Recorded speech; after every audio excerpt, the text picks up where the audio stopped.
আজ হলো শাশুড়ি মার মৃত্যু দিবস। 2010 সালে উনি চলে যান। 14 বছর হলো এই 24 সালে। দেখতে দেখতে কতদিন হয়ে গেল। এই এপ্রিল মাসটা না আমার কাছে একটুও সুখের নয়। মানে বহু প্রিয়জনকে হারিয়েছি এই এপ্রিল মাসটায়, তাই ভীষণ খারাপ লাগে। এপ্রিল মাসটা আমার একদম ভালো লাগে না। দেখো, মানে এপ্রিল মাসের শুরুতেই 4 তারিখে আমার শাশুড়ি মা মারা গেছেন। তারপর কি বলবো, মানে যত, মানে কি বাবাকেও হারিয়েছি 27 এপ্রিল। এত ছোট ছিলাম তখন, মানে বাবাও গেলেন। তারপরে আমার এক জামাইবাবু পর মানে শাশুড়ি মা তো 4 তারিখ, কিন্তু বাবা, আমার ওই জামাইবাবু মানে মাস্তো দিদির হাজব্যান্ড, আর আমার প্রিয় ছোট পিসি, এই সব প্রিয় মানুষ সব মানে এপ্রিল মাসে। যার জন্য এপ্রিল মাসটা না একটুও ভালো লাগে না, একদম প্রথম থেকে শেষ পর্যন্ত এতটুকুন ভালো লাগে না। মানে বাবা হচ্ছে 27শে এপ্রিল, তার আগের দিন বোধ হয় 26শে এপ্রিল বোধ হয় ওই মাসুদ দিদির হাজব্যান্ড সোমনাথ দা ভীষণ ভালো মানুষ ছিলেন আর কি, ভীষণ ভালোবাসতেন আমাদেরকে। তারপরে হচ্ছে ছোট পিসি। ছোট পিসি তো একদম মানে সেই করোনার সময় 20 সালে, মানে আমি যখন, আমি মানে আমরা কেউ ভাবতে পারিনি ছোট পিসির ব্যাপারটা। ছোট পিসি ছিল আমাদের বন্ধুর মতন, মানে তুই তোকারই সম্পর্ক। আজকে যদি ছোট পিসি থাকতো, আমি তাই ভাবি। কাকাও খুব, মানে এপ্রিল মাসটায় কাকা খালি মারা যাননি, কাকা কাকিমা দুজনেই জুলাই মাসে। কিন্তু এই এপ্রিল মাসটা আমার কাছে মানে, বাবা তো মানে একদম কি বলবো, এখনও সেই দিনটা 27শে এপ্রিল চোখে ভাসে। মানে কথা বলতে বলতে ভোরবেলা 6টা থেকে 6টা 5-এর মধ্যে সব শেষ। বাবা নিজেও জানতেন না, আমরা তো দূরের ব্যাপার। তা যার জন্য আমার এপ্রিল মাস একদম ভালো লাগে না। আজকে 4 তারিখে শাশুড়ি মার মৃত্যুদিন, এই দিয়ে শুরু হলো। তারপরে এই আস্তে আস্তে পর এই 20 তারিখের পর থেকেই মনটা এখনও মানে খারাপ লাগে। এত বছর হয়ে গেছে বাবা নেই, 44 বছর হবে। তারপরে তো ছোটো পিসি একদম, এই তো ছোটো পিসিরও 4 বছর হবে। যাই হোক, এবার অন্য কথায় আসি। গুড আফটারনুন বন্ধুরা, চলে আসলাম আজকে আমি। কি গরম লাগছে, আর সকাল থেকে শরীরটা গরমের জন্যই বোধহয় খুব খারাপ লাগছে, ভীষণ উইক লাগছে আর কি। ঘামছি, দেখেছো কীরকম দরদর করে। আরে আজকে হঠাৎ ভাবলাম, দাঁড়াও তোমাদের দেখাচ্ছি। এই দেখো, কাল সন্ধেবেলা বেরিয়েছিল একটু কাজে, সেই দেখতে পেয়েছে পাট শাক, আর পাট শাক নিয়ে এসছে। আমি আবার এগুলোর এই ডগাগুলো কেটে কেটে রেখে দিয়েছি, যে একটু বড়া বানাবো এবং খাবো বলে। তা তোমাদের তো দেখালাম আজকে শাশুড়ি মার মৃত্যুদিন। পাট পাতা করলে পরেই এমনিই ওনার কথা মনে পড়ে, কেন বলো তো, মানে নিরামিষ খেতেন তো, আর এত ভালোবাসতেন কি বলবো। যখনই আমি পাট পাতার বড়া করি না কেন, ওনার ফটোর সামনে দুটো দেই। তা আজকে দেখলাম যে করি, ওনার সামনে তো মিষ্টি জল সবই দেওয়া হয়েছে। তা আমি ভাবলাম যে না, নিজেদেরও একটু ভালো লাগবে, করি। তা কর্তামশায় করার ইচ্ছে ছিল, সে আজকে এতবার ব্যাংকে দৌড়াদৌড়ি করেছে, আনলাম থাক। আর এদিকে ডালটা, সজনে ডাঁটা দিয়ে ডাল, এটা হয়ে গেছে। ফোড়ন একটু দিলে পরেই হয়ে যাবে। এটা দেখাই তোমাদের। আচ্ছা, আমি ব্যাটারটার মানে ময়দা দিয়েছি, এই দেখো ময়দা দিয়েছি, সুজি দিয়েছি আন্দাজ মতো। সুজিটা দিলে পরে না যে কোনো ব্যাটারে ভীষণ মুচমুচে হয় ব্যাপারটা।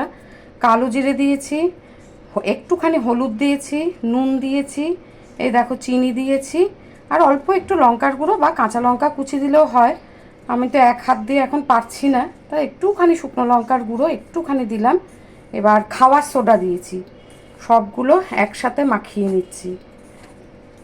এটা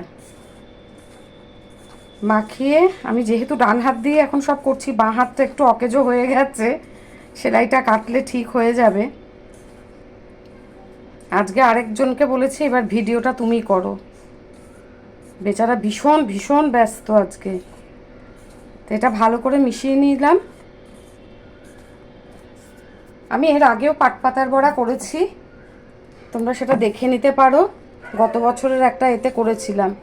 এবার একদম ফ্রিজের ঠান্ডা জল, সেটা দিয়ে এই ব্যাটারটাকে রেডি করব। চিনি কিন্তু খুব বেশি নয়, একদম অল্প।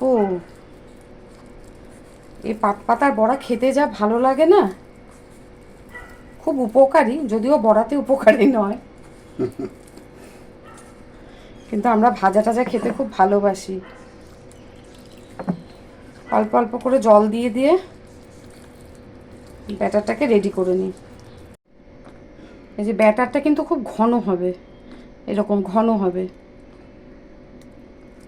এটা চালের গুঁড়ো দিয়েও ভালো হয়, বেসন দিয়েও হয়, কিন্তু পাতা তো বেসন দিয়ে করলে ওটার মধ্যে একটু চালের গুঁড়ো মেশালে আর সুজি মেশালে খুব মানে মুচমুচে ব্যাপারটা হবে। তেল গরম করতে বসিয়ে দিয়েছি, গরম হয়েও গেছে। এবার এটার মধ্যে আমি একটুখানি গরম তেল দেব, অল্প, ব্যাস। এটাকে মিশিয়ে নিই। আর এইগুলো তোমাদের দেখাচ্ছি, ঠিক এই যে আগাগুলো, সেগুলো ভালো করে বেছে ধুয়ে রেখে দিয়েছি।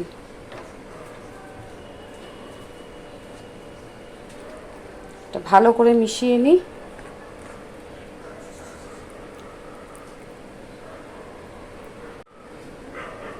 এবার এই দেখো পাতাগুলোকে নিলাম,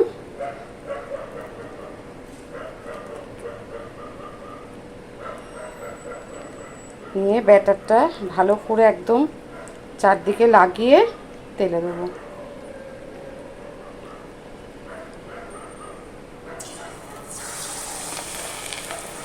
আমার ঠাকুমা এসব যা বানাতেন না, দিয়ে দিই একটা একটা করে। এবার আবার আরেকটা দিয়ে দিই।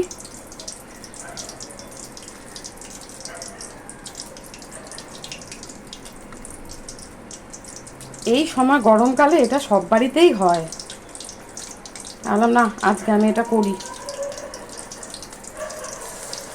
হতে থাক, আমি দুটো দুটো করেই দিলাম। এই দেখো এটা কি সুন্দর ফুলে গেছে, আঁচটা বাড়িয়ে দিলাম।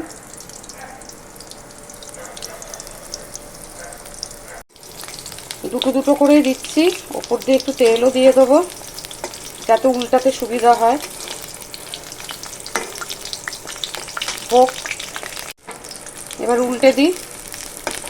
ওপরে যদি এই তেলটা, গরম তেলটা দিয়ে দিই না, তাহলে উল্টালে কড়াইতে লাগে না। হোক, বুঝতেই পারছো যে কিরকম মুচমুচে ব্যাপারটা হয়েছে।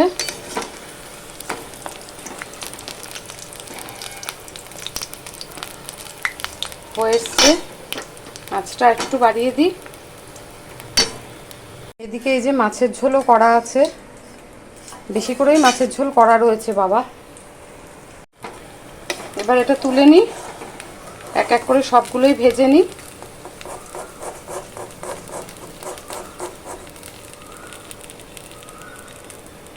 এই প্রথম দুটো একটু শাশুড়ি মার ফটোর পাশে রেখে আসবো। আমরা ভালো যখন কোনো কিছু করি, ওনার ফটোর সামনে একটুখানি দিয়ে নিই, আসল মনে পড়ে, আর কিছুই নয়। প্রচণ্ড গরম, বুঝতে পারছো তো যে কীরকম মুচমুচে হয়েছে। এই দেখো, বুঝতে পারছো। যাই হোক, এই দুটো একটু বাটিতে করে দিয়ে আসি। আবার দুটো দিয়ে দিয়েছি, এটা হতে থাক। আর এদিকে বলি, আমার এই ব্যাটারটা ভীষণ কমন ব্যাটার আমার, মানে আমার দুই বৌমাকে ওই দুটো শিখিয়ে দিয়েছি। আর কিছু থাক না থাক, এই দিয়ে আলু, তারপর তোমার মোটা মোটা করে আলু একটু কেটে সেটা গোল গোল করে সেটা দেখাবো একদিন। যদি একটু ভাপিয়ে নিয়ে ভাজা যায়, দারুণ লাগে, বাচ্চাদেরও খুব ভালো লাগে। আর তোমার কুমড়ো, পটল, বেগুন সব কিছু ভাজতে পারো। আর এটাতে না তেল টানে না, দেখছো তো। আমি তো আগে দুটো বড় বড় ভাজলাম। এই ব্যাটারটা দিয়ে অনেক কিছু ভাজা যায়। আমি করার পরে না দরদর করে ঘামছি, বুঝতেই পারছো। বাবা চুলটাকে একটা দিয়ে ক্লিপ দিয়ে উপরে রাখলাম। আর আজকে তোমাদের দেখাই, আজকে শরীর খারাপ লাগবে না কেন। হাজব্যান্ড তো কিছুতেই দেবে না, সকাল থেকে এই ঘর ওই ঘর একটু উলট পালট করা হয়েছে। কী জন্য সেটা তোমাদের পরে শেয়ার করব, আগে দেখাই তারপরে বলছি। এই যে এই জায়গাটায় আমাদের একটা ডেস্কটপের বড় ছিল, তোমরা দেখেছো কিনা জানি না।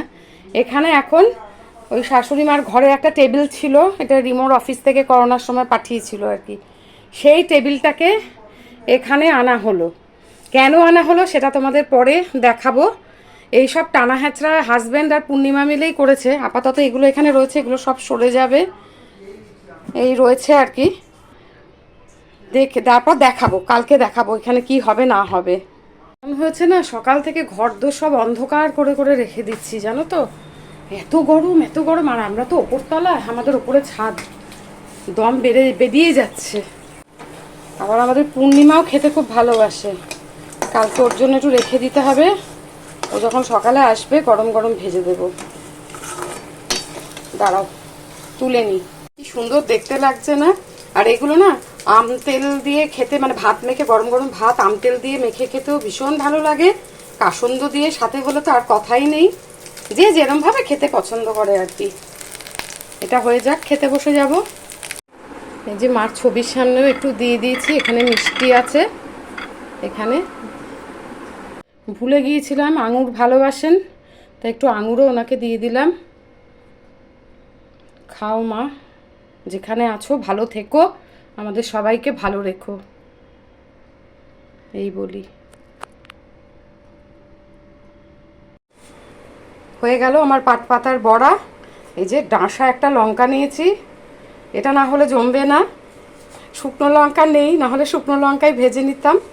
এবার খেতে বসে পড়ি। কীরম লাগলো বন্ধুরা জানিও, সবাই ভালো থেকো এই গরমে, টাটা।